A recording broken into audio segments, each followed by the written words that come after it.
Está claro que el FMI quiere que acumulen reservas y por eso puso las metas que son trimestrales ahora de acumulación de reservas. Lo que no está claro es qué va a hacer el gobierno argentino con eso, si es necesario acumular reservas o no.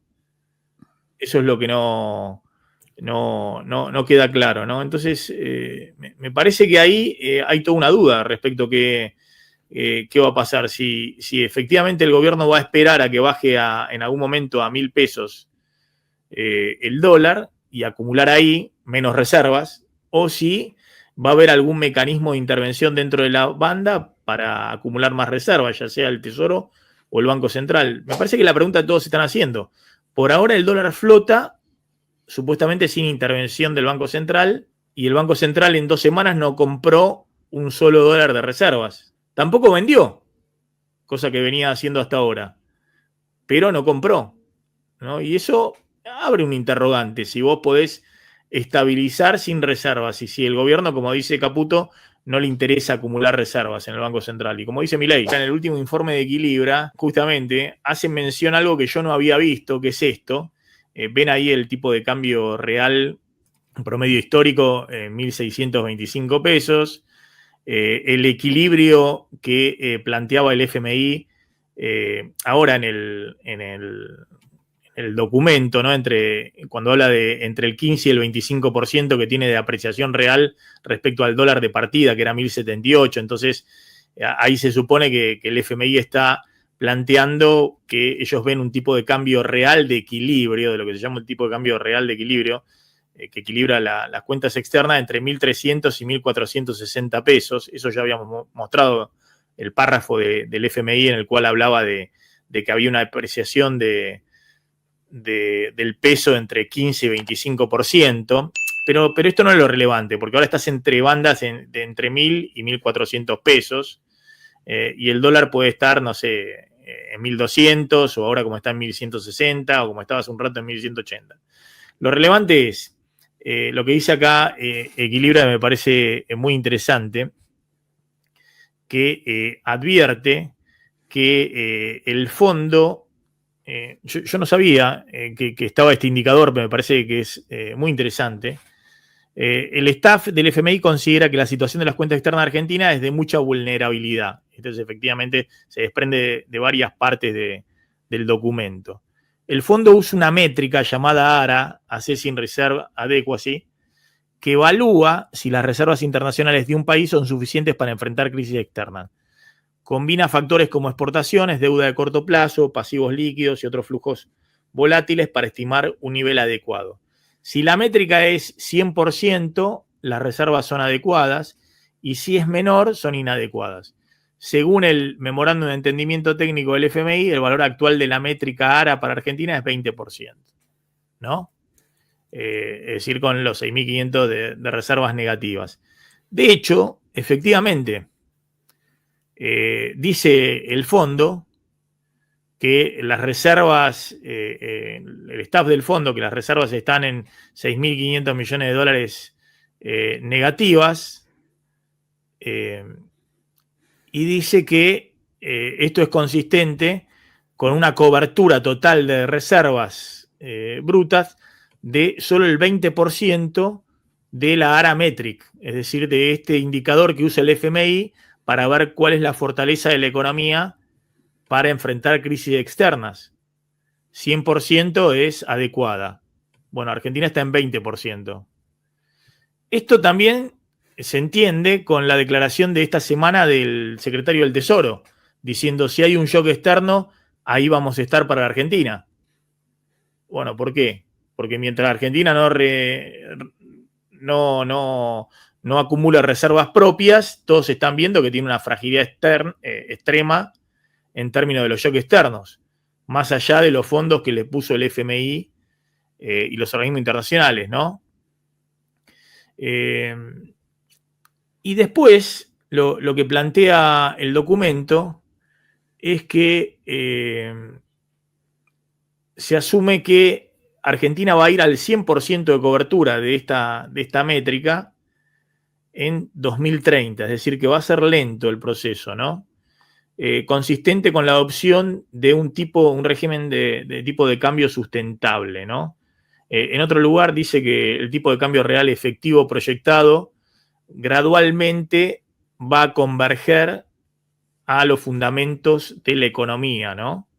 Es decir, cómo está la economía en términos de su cuenta externa, de productividad y demás, en un contexto de mayor flexibilidad del tipo de cambio. Entonces, está claro que el FMI quiere que acumulen reservas y por eso puso las metas que son trimestrales ahora, de acumulación de reservas. Lo que no está claro es qué va a hacer el gobierno argentino con eso, si es necesario acumular reservas o no.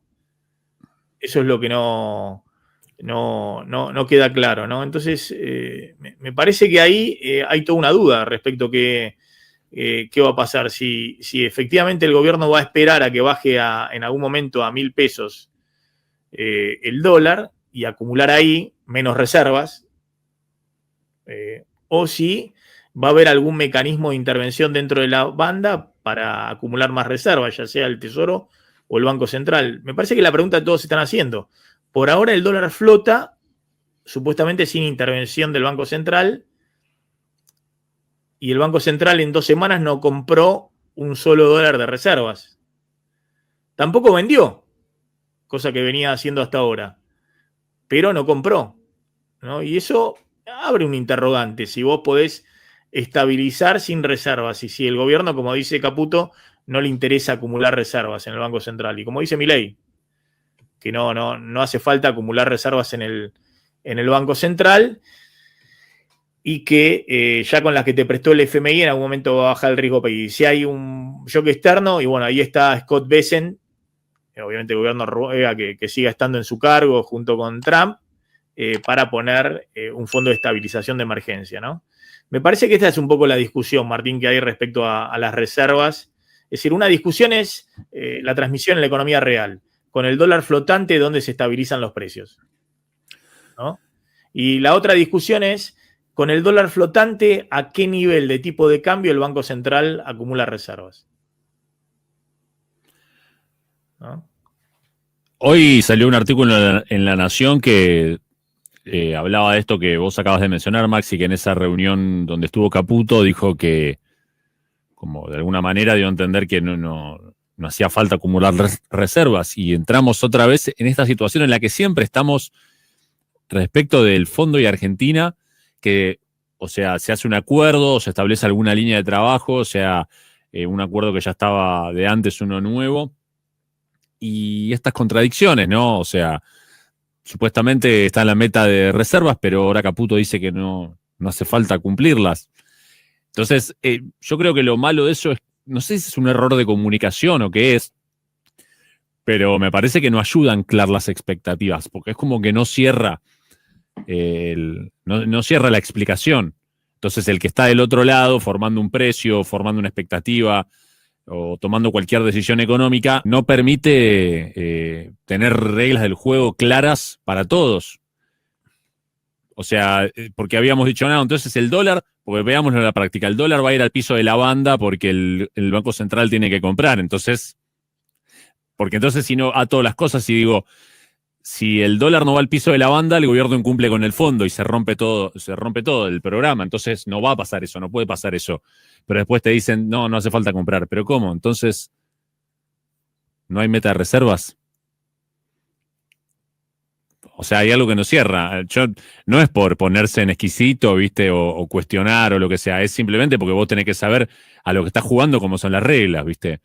¿Es gol de la línea para acá es gol? ¿Y hay que meter la pelota ahí? ¿O no? No es gol. Sí, sí. Por eso digo, hay que ver, digamos, cómo sigue este punto. Está claro que en el acuerdo con el fondo es una prioridad acumular reservas. Lo plantea que es una de las anclas principales del programa económico en esta nueva fase. Lo dice así textualmente, lo mostramos el otro día.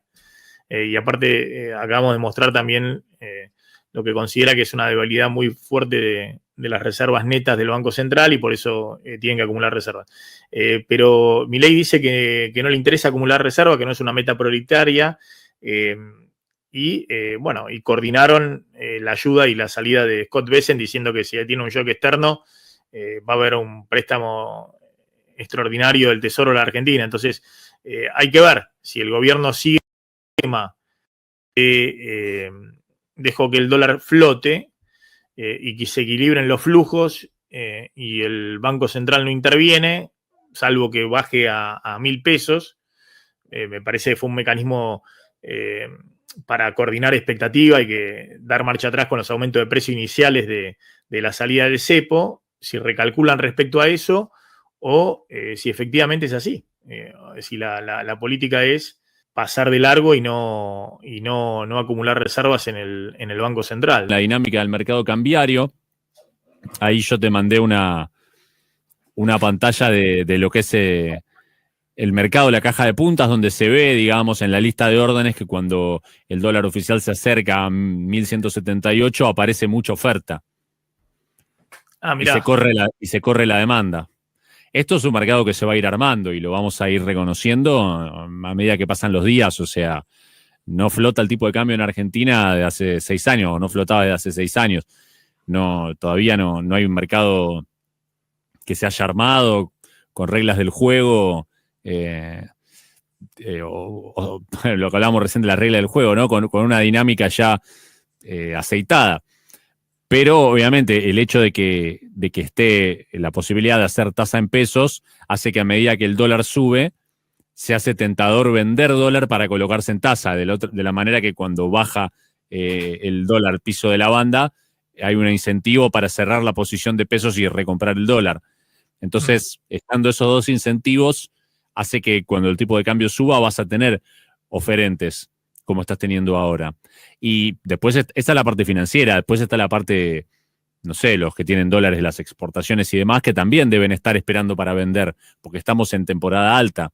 Por ahí no quisieron vender mucho en el dólar de la semana pasada, pero... Ayer hubo una oferta importante finalmente de liquidación de las cerealeras de más de 200 millones de dólares, ¿no? Claro. Hoy al mediodía ya había... Cuando iniciamos el programa ya había más de 650 millones negociados, o sea, está habiendo un alto volumen de negociación. El problema es que la banda es demasiado ancha. Hablábamos de los precios con Claudio. ¿Cómo va a ser la conducta de los formadores de precios si vos tenés una volatilidad del dólar que hace más 10, menos 10%, no más 10, menos 10 pesos, más 10, menos 10%, más 15%?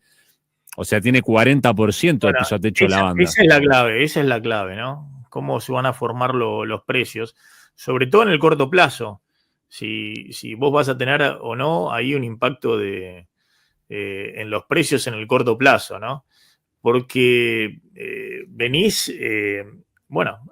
muy justito, habías aprisionado todo. Habías bajado el crawling peg del 2-1 porque decías que eso te ponía un piso a la desinflación y que querías coordinar todavía más el sendero de las paritarias. Bochaste todas las paritarias que cerraban muy arriba del 1%. Hoy el dólar está entre 6 y 8% arriba de como estaba el viernes 11 de abril.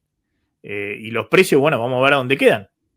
Lograste que fueran para atrás respecto a lo inicial, pero es difícil que esté muy abajo del 3% la inflación de abril. Y la pregunta es, si el dólar queda acá, 8% arriba, 10% arriba vos venía un esquema del 1% mensual, el crawling peg, porque quisiste llevarlo del 2 al 1 porque decías que eso te ponía un piso. Y si queda 8%, 10% arriba en un mes, ¿en mayo qué pasa? ¿Qué pasa con el precio de los autos en mayo? ¿Las terminales van a ir al 1% como venían? ¿O van a ir al 5% porque dicen que tienen puro componente importado, no sé, la mitad? ¿O al 4%? Cualquier número que esté por arriba del sendero que venían, que era 1,5 mensual, o 1, te pone un piso a la inflación en el corto plazo. Y eso te abre todo un interrogante respecto también a la discusión paritaria, la recomposición del poder de compra, el consumo. Es decir, se te abre un escenario en el corto plazo hasta que esto se termine de estabilizar en algún lugar más complejo, ¿no? Por eso, fíjate, esto es salario de inflación. Bueno, en algún momento venías bien porque después del shock inicial empezaste a recuperar salario real, pero este año te volvió a quedar abajo, ¿no? Eso te quedó abajo y mirando para adelante mostramos muchas paritarias, se habían cerrado alrededor del 1 próximos meses, y con una disparidad muy grande entre el salario registrado privado asalariado formal y lo que está pasando con los informales y con el sector público sobre todo, ¿no? Fíjense, poder adquisitivo, hay sectores que han quedado arriba, bien arriba. Este es el cuarto trimestre de 2024, cuarto trimestre de 2023, sector privado formal asalariado arriba. Pero después tenés total sector público menos 13% abajo, poder de compra, ¿no? Y muchos sectores de enseñanza pública, salud pública, todo eso abajo, ¿no? No es que el sector público son los ñoquis. Estamos hablando de los maestros, de los policías, de los médicos.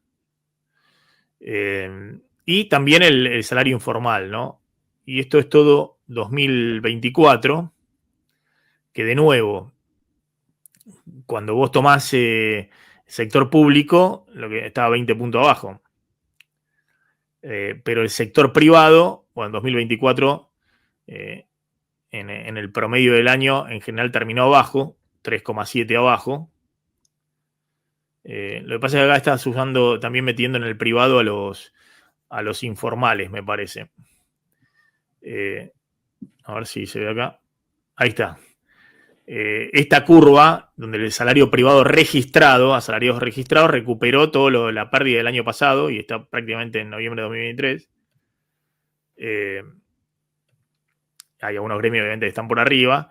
El sector público está todavía 15 puntos abajo, 16 puntos abajo, y los informales igual. Y eso que están en los niveles más bajos desde el 2017, ¿no? Bueno, por eso me parece que eso es lo que se va a jugar seguramente con cómo se estabiliza finalmente la salida del cepo, ¿no?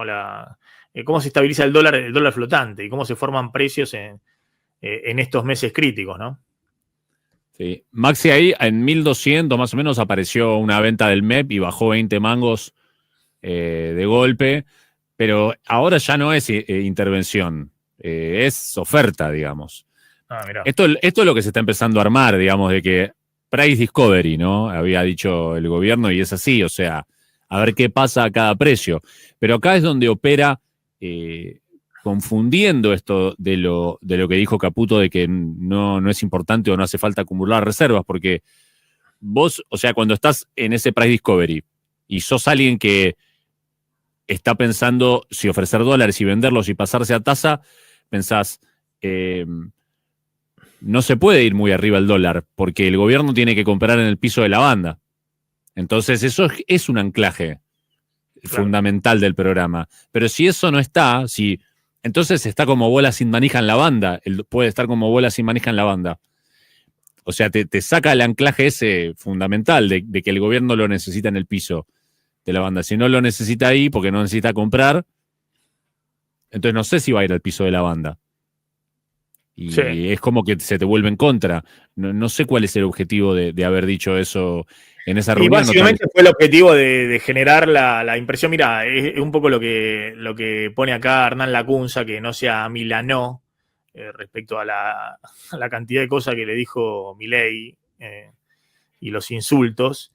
El ex ministro de Economía de Macri, ¿no? El último ministro de Economía de Macri, que sale a decir justamente la pregunta que vos te hacés, ¿no? Respecto a por qué salió el gobierno con el dólar que solo iba a comprar con el dólar a 1.000, ¿no? Inducir la cotización al piso de 1.000 pesos con declaraciones públicas, ¿se ve ahí? Con declaraciones públicas y acciones, como recordar transitoriedad de bajas retenciones, ¿no? Diciendo, ojo, que se terminan la baja de retención para el campo en julio, y habilitar a no residentes al carry, ¿no? Para que puedan entrar no residentes por 6 meses a colocarse en tasa en pesos, tiene beneficios inmediatos de nivel, mantener la inflación cercana a la inercia previa, liquidación anticipada de exportaciones y dilación o postergación de importaciones, mientras 1000 no sea una expectativa, mientras 1000 sea una expectativa y no un hecho, es decir, el importador dice, bueno, espero y por ahí compro más barato. Tiene costos mediatos de nivel, desbalance externo por más importaciones y menos impos, si efectivamente se concreta, ¿no? Viajar al exterior es más barato que antes, por ejemplo. Producción y empleo industrial, sobre todo, ¿no? El dólar a 1000, nosotros dijimos, va a poner si se concreta a esta economía en mucha tensión en muchos sectores, donde efectivamente con el dólar a 1000 tiene sentido hacerse un viaje por mes a Chile y comprarse todo allá. Beneficio inmediato de volatilidad, menor riesgo de carry trade, más riesgoso. Costo inmediato de volatilidad, mayor tasa de interés, menor inversión y consumo. Beneficio político inmediato, tener razón, ¿no? Dice la idea del gobierno que quería mostrar que tenía razón, de que salía y no había un problema de tipo de cambio, no había un problema de atraso cambiario ni nada. Riesgo político inmediato, es decir, para más adelante no haber tenido razón, ¿no? Si efectivamente se mueve, ¿no? Pero bueno, yo creo que lo principal es que el gobierno buscó anclar las expectativas con el tema baja de retenciones y, perdón, con el tema de precios, de que no se vayan los precios con el cambio de régimen cambiario, ¿no?